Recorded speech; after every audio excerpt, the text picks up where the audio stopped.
Iran ইসরায়েলের মধ্যে চলছে যুদ্ধবিরতি, তবে বিশ্ব কূটনৈতিক অঙ্গনে এখনও গুরুত্বপূর্ণ ইস্যু ইরানের পরমাণু কর্মসূচি, যে কর্মসূচি নিয়ে প্রতিনিয়তই হুমকি ধামকি দিয়ে যাচ্ছেন মার্কিন প্রেসিডেন্ট ডোনাল্ড ট্রাম্প। অথচ মজার বিষয় হচ্ছে, ইরানের পারমাণবিক কর্মসূচির যাত্রাটা শুরু হয়েছিল যুক্তরাষ্ট্রের হাত ধরে। একসময়ের মিত্র এই দুই দেশের সম্পর্ক কিভাবে তিক্ত হলো, জানা যাক সেই গল্প। ইরানের পারমাণবিক কর্মসূচিকে ঘিরে এখনও দুশ্চিন্তার ঘাম ঝরছে যুক্তরাষ্ট্র ও ইসরায়েলের কপালে। তবে ইরানের এই পারমাণবিক কর্মসূচির পথপ্রদর্শক ছিল আমেরিকা নিজেই।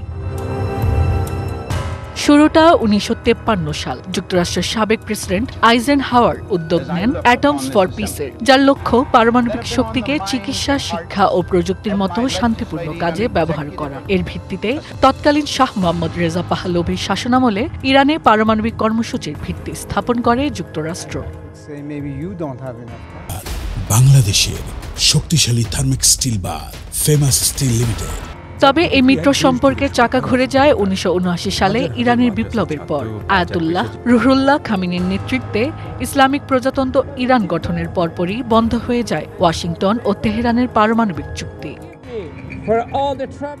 পাহলভির পারমাণবিক স্থাপনাকে সরাসরি প্রত্যাখ্যান করেন আয়াতুল্লাহ রুহুল্লাহ খামিনি। তবে পারমাণবিক প্রযুক্তির কৌশলগত গুরুত্ব বুঝতে দেরি করেনি ইসলামী বিপ্লবের নেতৃত্বরা। গোপনে এই কর্মসূচি চালিয়ে যান নিজেরাই।